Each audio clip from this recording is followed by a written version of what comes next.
अखिलेश यादव को उनके ही चहेते ने फंसा दिया। राज्यसभा में सपा सुप्रीमो हुए शर्मसार तो इंडिया गठबंधन पर भी लटक गई तलवार। लोकसभा चुनाव से पहले यूपी में आने वाला है बड़ा भूचाल। अखिलेश ही नहीं, नीतीश राहुल भी नहीं समझ पाए योगी मोदी की चाल। यूपी के एक नेता ने कर दिया ऐसा खेल कि अपनी पहली ही अग्नि परीक्षा में इंडिया गठबंधन हो गई फेल।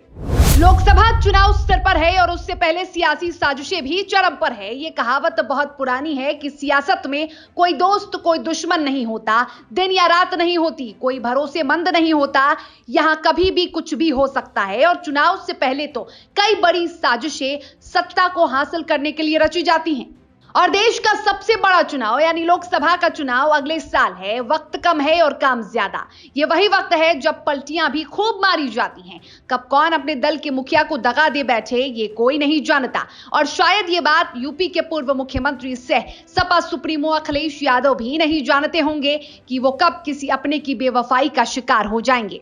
ऐसा हम नहीं, ऐसी तस्वीरें बयां कर रही हैं। अखिलेश यादव एक बड़ी परेशानी में फंस गए हैं। फजीहत हुई सो अलग, विपक्षी गठबंधन तक पर उनके एक नेता के कारण आंच आ गई। लेकिन अब सवाल यह है कि आखिर किस नेता में इतनी हिम्मत जो अपने ही गठबंधन के साथ दगा कर जाए। तो चलिए हम आपको बताते हैं कि आखिर कौन है वो नेता जिसने योगी के साथ मिलकर एक बड़ा खेल खेल डाला है। दरअसल इंडिया गठबंधन को राज्यसभा में तब बड़ा झटका लगा जब दिल्ली सेवा बिल पर वोटिंग हो रही थी, जिसमें पक्ष विपक्ष के बीच जोरदार बहस देखने को मिली। दोनों पक्षों के बहस के बाद शाम को इस बिल पर वोटिंग हुई, लेकिन इस दौरान सपा की सहयोगी राष्ट्रीय लोक दल के अध्यक्ष और राज्यसभा के सांसद जयंत चौधरी ने कुछ ऐसा कर दिया जिससे आने वाले दिनों में सपा की मुसीबतें बढ़ सकती हैं। दिल्ली सेवा बिल पर वोटिंग के दौरान आरएलडी प्रमुख जयंत चौधरी सदन में मौजूद ही नहीं थे। सदन में चौधरी की गैर मौजूदगी अब चर्चा का विषय बन गई है। आखिर ऐसा क्या हुआ कि जयंत चौधरी सदन में मौजूद नहीं थे, वो भी एक ऐसे समय में जब बीजेपी के विरोध में बने गठबंधन इंडिया को अपनी मजबूती दिखानी थी। इसे इंडिया गठबंधन की अग्नि परीक्षा के तौर पर भी देखा जा रहा था। कहीं ना कहीं इस परीक्षा में, इस अग्नि परीक्षा में विपक्षी फेल भी हो गए।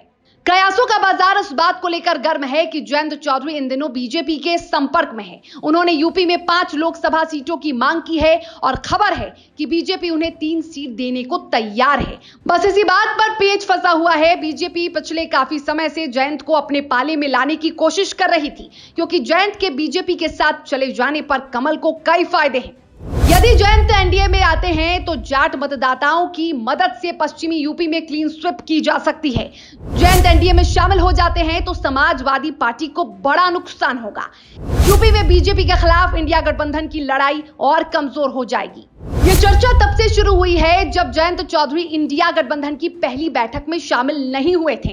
खबर यह है कि उस वक्त वो योगी के करीब थे और शाह के साथ भी उनके बैठक की चर्चा है। तभी से उनके बीजेपी के संपर्क में होने के कयास लगाए जा रहे थे। हालांकि कर्नाटक में हुई दूसरी बैठक में वो जरूर पहुंचे थे, लेकिन इसे भी उनकी एक नई रणनीति मानी गई थी। लेकिन अब राज्यसभा में उनकी गैर मौजूदगी इस बात को दर्शा रही है कि सपा गठबंधन में कुछ भी ऑल इज वेल नहीं है।